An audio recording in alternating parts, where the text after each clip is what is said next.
اور جو میزان تھی تمام انبیاء اور رسول کے ذمہ میں، قرآن سناتے تھے. آپ نے کوئی لمبے چوڑے خطبے اپنے کبھی دیے ہی نہیں.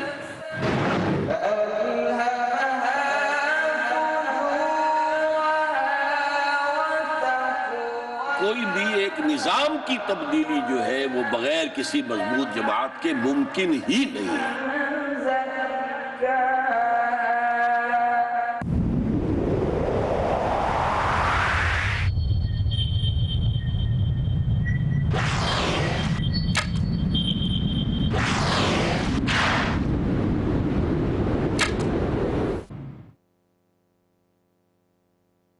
قال رسول اللہ صلی اللہ علیہ وسلم خیرکم من تعلم القرآن وعلمہ، تم میں سے بہترین لوگ وہ ہیں جو قرآن سیکھیں اور سکھائیں.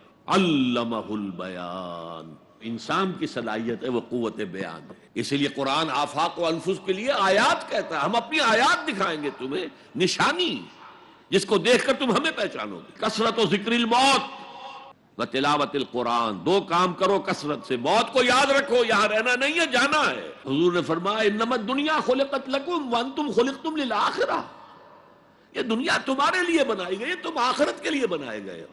قرآن کی روح تک کوئی نہیں پہنچ سکتا جب تک کہ تزکیہ نفس نہ ہو گیا. تمہاری کوئی حیثیت ہماری نگاہ میں نہیں ہے، تمہارا منہ نہیں ہے کہ ہم سے دعا کرو جب تک کہ تم تورات اور انجیل کو اور جو کچھ نازل کیا گیا تمہاری طرف اسے قائم نہیں کرتے. وَمَنِ ابْتَغَى الْهُدَىٰ فِي غَيْرِهِ أَضَلَّهُ اللَّهُ، اور جو کوئی ہدایت حاصل کرنا چاہے گا قرآن کے سوا کسی اور چیز سے، اللہ اسے لازماً گمراہ کرے گا. اس معنی میں قرآن وہ میگنیٹ ہے جو سلیم الفطرت انسانوں کو کھینچ لیتا ہے. اعوذ باللہ من الشیطان الرجیم، بسم اللہ الرحمن الرحیم.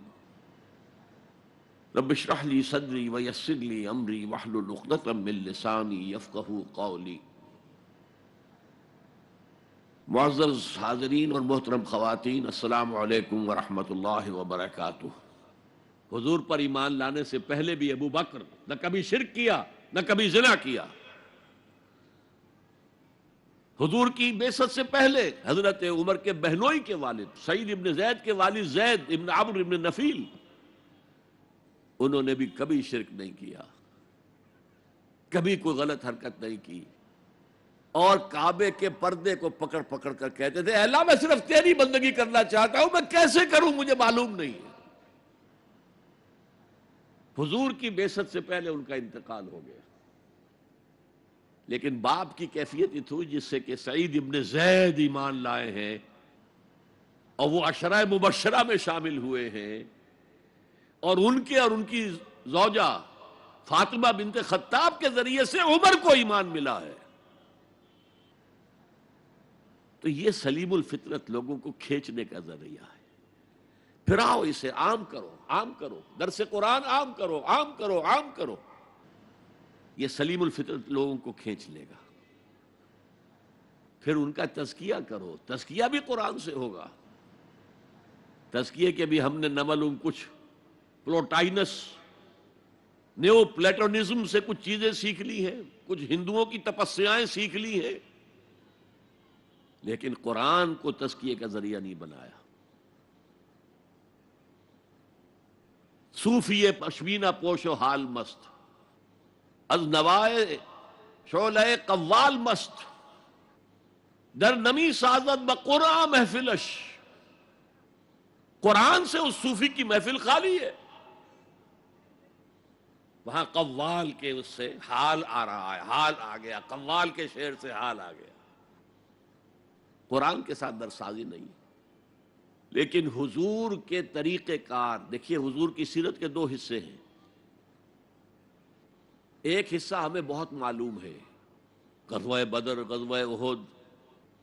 اولین کتابیں بھی جو لکھی گئی سیرت میں وہ مغازی تھیں، کیونکہ یہ لوگوں کے نزدیک اہم چیزیں تھیں، اہم واقعات تھے، مغازی، غزوات. لیکن یہ بدر کے جو 313 آدمی تھے یہ فراہم کیسے ہوئے تھے؟ کس مارکیٹ سے لائے گئے تھے؟ کس میتھڈولوجی سے انہیں تیار کیا گیا، پختہ کیا گیا، ٹرین کیا گیا؟ یہ ہے غور طلب معاملہ. قرآن نے جہاں وہ بات جو پہلے کہہ چکا ہوں هو الذی ارسل رسولہ بالہدی ودین الحق لیظہرہ علی الدین کلہ، وہی ہے اللہ جس نے بھیجا اپنے رسول کو صلی اللہ علیہ وسلم الہدا دے کر، قرآن حکیم، اور دین حق دیا ہے، نظام دیا ہے، معتدل نظام دیا، عادلانہ نظام دیا، سسٹم آف سوشل جسٹس دیا، تاکہ اسے غالب کرے، قائم کرے۔ یہ ہے مقصد بعثت محمدی صلی اللہ علیہ وسلم۔ باقی کسی نبی کے لیے یہ الفاظ نہیں آئے، نوٹ کر لیجئے۔ حضور کے لیے 3 مرتبہ آئے، سورہ توبہ میں آیت نمبر 33، سورہ فتح میں آیت نمبر 28، سورہ صف میں آیت نمبر 9، 3 دفعہ یہ الفاظ آئے۔ نظام کو قائم کر کے دکھاؤ۔ جس دور کا آغاز آپ سے ہو رہا ہے، اس دور میں اصل اہمیت نظام کی ہوگی۔ ایک بڑا پیارا جملہ یاد آیا ہے شاہ ولی اللہ دہلوی کا، اگر کسی معاشرے میں تقسیم دولت کا نظام غلط ہو جائے تو اس کے 2 نتیجے نکلتے ہیں، اور دونوں انتہائی تباہ کن۔ ایک طرف دولت کے انبار ہوں گے،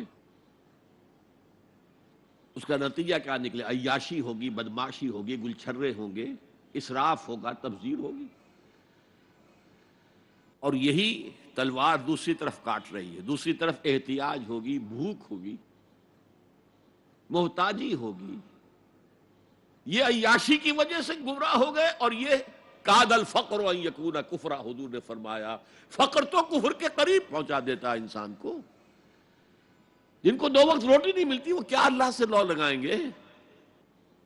جو 10-12 گھنٹے دن میں کام کرتے ہیں وہ رات کو کہیں جاگیں گے، کھڑے ہوں گے اللہ کے حضور؟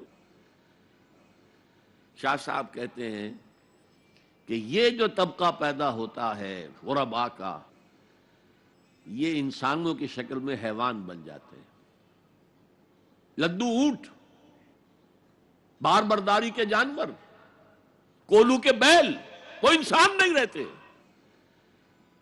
حدیث میں نے آپ کو سنا دی، کاد الفقر ان یکون کفرا۔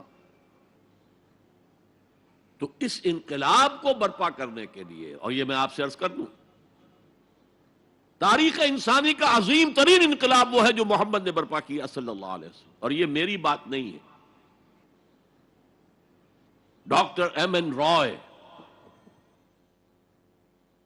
ممبر کمیونسٹ انٹرنیشنل، ہندو اور کمیونزم کی سب سے اونچی باڈی کا رکن، 1920 میں بولشوک ریولوشن کے 3 سال بعد 1917 میں انقلاب آیا تھا، ایک لیکچر دیا ہے لاہور میں، بریڈلا ہال میں، دی ہسٹوریکل رول آف اسلام، اور اس نے کہا عظیم ترین انقلاب وہ تھا تاریخ انسانی کا جو محمد نے برپا کیا، because he was a revolutionary, he knew what a revolution means. کہا عظیم ترین انقلاب وہ ہے جو محمد نے برپا کیا۔ یہ 1920 کی بات ہے، اور میں جب پچھلی مرتبہ آیا تھا 1991 میں تو معلوم ہوا تھا کہ یہ جو بمبئی کہتے تھے، ممبئی اب آپ کہتے ہیں، اس کا کوئی پبلشر اس کتاب کو شائع کرتا ہے، ہسٹوریکل رول آف اسلام۔ اچھا، یہ تو ہوا 20ویں صدی کے شروع سے 20واں سال، اس کے اختتام سے 20 سال پہلے کتاب لکھی گئی دی 100، یہ ہندوستان کا ہے مین رائے، اور وہ مینہٹن کا رہنے والا ڈاکٹر مائیکل ہارٹ۔ اور دی 100 کیا ہے کتاب؟ A selection and gradation of the most influential personalities of human history. 100 آدمی چن لیے تاریخ انسانی کے عظیم ترین، جنہوں نے تاریخ کے دھارے کے رخ کو موڑا ہے۔ عام آدمی تو تاریخ کے رخ کے اندر بہہ جاتے ہیں، جو رخ ہے چلو تم ادھر کو ہوا ہو جدھر کی۔ کچھ لوگ ایسے بھی دنیا میں پیدا ہوئے ہیں جنہوں نے تاریخ کے دھارے کے رخ کو تھوڑا موڑا ہے۔ تو سلیکشن میں تو 100 نام گن لیے، اور پھر گریڈیشن کی، سب سے زیادہ کس نے موڑا، پھر کون، پھر کون، پھر کون، اور نمبر 1 پر لایا ہے محمد کو صلی اللہ علیہ وسلم۔ جو کتاب اویلیبل ہے آپ پڑھیں، اور بڑے خوبصورت الفاظ اس کے ہیں۔ Naturally I O an explanation, میں عیسائی ہوں حضرت مسیح کو نمبر 3 پر لے گیا ہوں اور محمد کو نمبر 1 پر رکھ رہا ہوں، تو یقیناً مجھے کوئی نہ کوئی اس کی ایکسپلینیشن دینی ہوگی، کوئی توجیہ کرنی ہوگی۔ اور پھر اس نے وہ جملہ لکھا ہے جو میرے علم کی حد تک کسی مسلمان کی رسائی اس تک نہیں ہوئی۔ This is because he was the only person who was supremely successful on both the religious and secular fields۔ تاریخ انسانی میں ایک ہی آدمی ہے جو ریلیجس اور سیکولر دونوں میدانوں میں بہت اونچا ہے۔ باقی سارے کیا ہیں؟ یا مذہب، روحانیت، اخلاق میں اونچے ہیں، تو ریاست، سیاست، اس سے کوئی سروکار ہی نہیں۔ حضرت عیسیٰ کا بھی یہی معاملہ ہے، گوتم بدھ کا بھی یہی معاملہ ہے۔ اور یا ادھر ہیں اونچے شہنشاہ ہیں، بڑے بڑے فاتح ہیں، تو دوسری طرف زیرو نہیں بلکہ مائنس لیول کو لانا پڑے گا۔ ایک ہی شخص ہے، وہ کہتا ہے ایک، دی اونلی، اسی لیے میں نے 3 دفعہ دہرایا ہے، the only person who was supremely successful at both the religious and secular planes۔ یہ ہے حضور کا انقلاب۔ برپا کس سے کیا؟ کتاب سے کیا۔ چنانچہ 3 مرتبہ وہ الفاظ آئے ہیں قرآن میں کہ آپ کا مقصد تھا دین کو غالب کرنا، اور اس کے لیے طریقہ کار کیا تھا؟ 4 دفعہ الفاظ آئے، 4 الفاظ، 4 اصطلاحات 4 دفعہ آئیں۔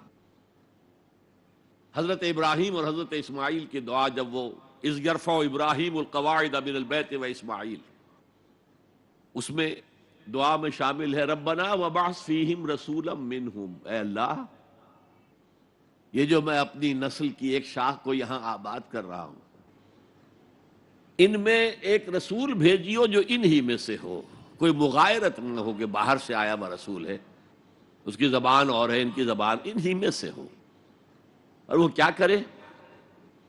یتلو علیہم آیاتک ویعلمہم الکتاب والحکمت ویزکیہم، تیری آیات پڑھ کر سنائے، کتاب اور حکمت کی تعلیم دے اور تزکیہ کرے ان کا۔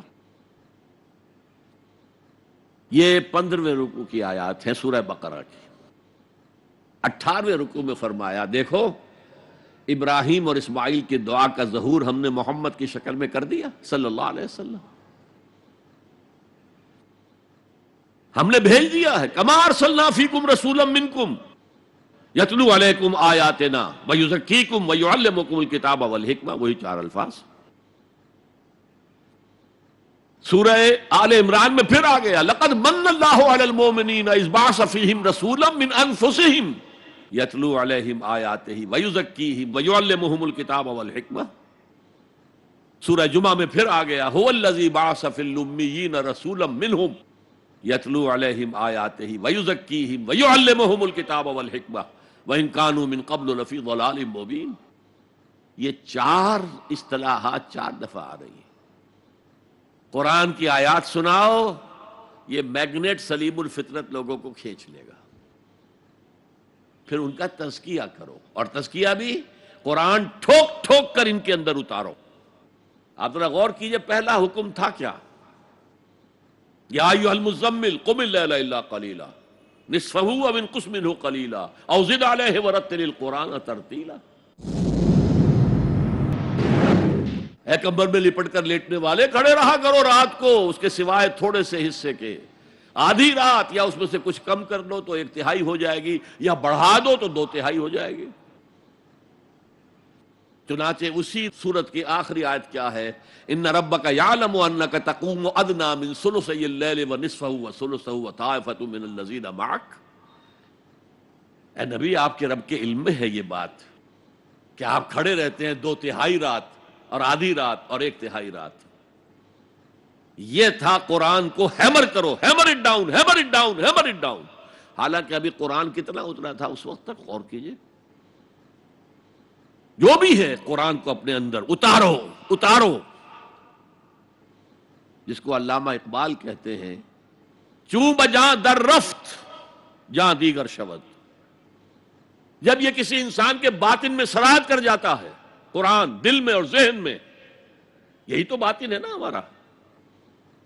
اس کے اندر ایک انقلاب آ جاتا ہے. He is a change person altogether. نیا آدمی ہے یہ، اس کے خیالات نئے ہیں، اس کے عقائد نئے ہیں، اس کے نظریات نئے ہیں. پہلے عزیز ترین شے زندگی تھی، اب اس سے کہیں عزیز تر ہے اللہ کی راہ میں جان دے دینا. شہادت ہے مطلوب و مقصود مومن، نہ مال غنیمت نہ کشور کشائی. اور یہ جو تزکیے کے لیے قرآن ہے اس کا میں آپ کو بتاتا ہوں. حضور کی 2 احادیث کو اقبال نے جمع کیا ہے 2 اشعار میں. ایک حدیث میں آپ فرماتے ہیں ان الشیطان یجری من الانسان مجری الدم. شیطان انسان کے اندر خون کی طرح گردش کرتا ہے. ایک میں حضور نے فرمایا تم میں سے ہر شخص کے ساتھ ایک شیطان ہے. پھر میں وہی بات کہہ رہا ہوں، بڑی ہمت کی، بڑی جرت کی، بڑی جسارت کی. کسی نے پوچھ لیا حضور کیا آپ کے ساتھ بھی ہے؟ فرمایا ہاں ہے، لیکن میں نے اسے مسلمان بنا لیا. اب دیکھیے یہ 2 حدیثیں اقبال لے کر آ رہا ہے. کشتن ابلیس کار مشکل است. ابلیس کو مار دینا، ختم کر دینا بہت مشکل کام ہے. جہاں کہ او گم اندر اعماق دل است، وہ تو دل کی گہرائی میں جا کر ڈیرا لگاتا ہے. خوشتر آں باشد مسلمانش کنی، بہتر یہ ہے اسے مسلمان بناؤ. کشتے شمشیر قرآنش کنی، قرآن کی شمشیر سے اسے ختم کرو. قرآن بھی تمہارے اندر خون کے اندر سرایت کر جائے. تو اگر کینسر جو ہے جسم میں پھیل گیا ہے تو کوئی ایسی دوا جو پورے جسم کے اندر پھیل جائے اور ہر جگہ سے کینسر کو نکال باہر کرے، وہ قرآن ہے. اچھا جب یہ 2 کام ہو گئے، تزکیہ ہو گیا، ایمان آ گیا، اب کتاب کی تعلیم دو. اب انہیں بتاؤ نماز فرض ہے، 5 گانا نماز فرض ہے. اب انہیں بتاؤ رمضان کے روزے فرض ہیں. اب انہیں بتاؤ یہ کتاب ہے اصل میں. کوئی حکم قرآن میں جہاں آتا ہے کوتبہ علیکم الصیام، تم پر روزہ فرض کر دیا گیا. ان الصلاۃ کانت علی المؤمنین کتابا موقوتا، کتاب ہے، یہ حکم ہے اللہ کا. کوتبہ علیکم القتال، تم پر اب جنگ فرض کر دی گئی. اب کتاب پڑھاؤ انہیں. اگر پہلے 2 مرحلے سر نہ ہوئے ہوں اور آپ بتائیں، بچوں سے کہتے ہیں نماز پڑھا کرو بھائی، نماز پڑھا کرو، نماز، اور اس پہ اثر ہی کوئی نہیں ہوتا. آپ نے اس کے ذہن کا جائزہ ہی نہیں لیا، اس کے ذہن میں کیا خناس بھرا ہوا ہے. وہ ڈارونزم کا مرید ہے یا مارکسزم کا مرید ہے یا فرائیڈزم کا شکار ہے یا لاجیکل پازیٹیوزم کا شکار ہے یا امپیریسزم کا شکار ہے، میٹیریلزم کا شکار، آپ کو کیا پتا ہے؟ اب آپ کہتے ہیں نا نماز پڑھو، نماز پڑھو. نماز کیا؟ وہ اللہ ہی کو نہیں مانتا، نماز کس کی پڑھے؟ وہ قرآن ہی کو نہیں مانتا جس کے اندر حکم ہے نماز پڑھو. پہلے زمین تیار کرو. یتلو علیہم آیاتہ ویزکیہم. اب جو ہے بیج ڈالو اس کے اندر، احکام کے بیج ڈالو. اب یہ سرسبز جو ہے اس سے فصل نکلے گی. اور آخری درجہ حکمت. دیکھیے نوٹ کیجئے، تورات میں حکمت نہیں تھی، صرف احکام تھے، دی 10 کمانڈمنٹس. انجیل میں حکمت آئی، احکام نہیں آئے. بلکہ یہ کہہ کے گئے حضرت مسیح کہ وہی تورات کی جو شریعت ہے وہ تم پر بھی لاگو رہے گی. یہ دوسری بات ہے، سینٹ پال نے اس کو ختم کر دیا. اب عیسائیت ایک ایسا مذہب ہے جس میں کوئی قانون ہے ہی نہیں، کوئی شے حرام نہیں، کوئی شے فرض نہیں. لیکن قرآن آیا ہے جامع ہو کر، کتاب بھی ہے، حکمت بھی ہے. اور اس کے حکمت کا درجہ وہ ہے کہ جس کے لیے گواہی میں دے رہا ہوں حضرت عیسیٰ سے علیہ الصلاۃ والسلام. انہوں نے اپنے حواریین سے کہا تھا ابھی مجھے تم سے کچھ اور باتیں بھی کرنی تھیں، ابھی تم ان کا تحمل نہیں کر سکو گے. جب وہ فارقلیت آئے گا، اس کے ترجمے بہت سے کرتے ہیں وہ، ان کے حلق سے یہ لفظ جو ہے پیراکلیٹوس، پیریکلوٹوس، نہ معلوم کتنے کتنے بدلے ہیں. یہ تو آپ کو شیخ احمد دیداد بتا سکتے، میں نہیں بتا سکتا. لہذا جب وہ آئے گا جسے وہ کہے سچائی کی روح کا ترجمہ کرتے، جب سچائی کی روح آئے گا وہ تمہیں سب کچھ بتائے گا. وہ حکمت کاملہ، وہ حکمت کاملہ ہے جو قرآن میں ہے. اور یہ حضور کی تعلیم اور تربیت کا بلند ترین مقام ہے. یتلو علیہم آیاتہ ویزکیہم ویعلمہم الکتاب والحکمہ. اس پروسیس سے حضور نے آدمیوں کو تیار کیا ہے، اور یہ سارا عمل قرآن کے گرد گھوم رہا ہے. یتلو علیہم آیاتی تو قرآن ہے ہی، تزکیے کے لیے سب سے بڑا ذریعہ قرآن ہے. کتاب یعنی احکام سارے قرآن میں ہے، اور قرآن ہی میں حکمت بھی ہے. ذالک مما اوحینا الیک من الحکمہ. یہ ہیں وہ چیزیں ہیں محمد جو ہم نے آپ پر حکمت میں سے آپ پر نازل کی ہیں. یہ جماعت تیار کر کے اب ہے دوسرا مرحلہ. اب باطل سے ٹکرانے کا مرحلہ آ گیا. جماعت تیار ہو گئی، ایمان ان کے دلوں میں ہے، کوئی آرزو دل میں نہیں ہے سوائے اللہ کو راضی کرنے کے. شہادت ہے مطلوب و مقصود مومن، نہ مال غنیمت نہ کشور کشائی. ڈسپلن کا یہ عالم ہے کہ حضور اشارہ کر دیں اپنے خون کی ندیاں بہا دیں گے. تن من دھن قربان کرنے کو تیار ہیں. اب اور معتدوے تعداد میں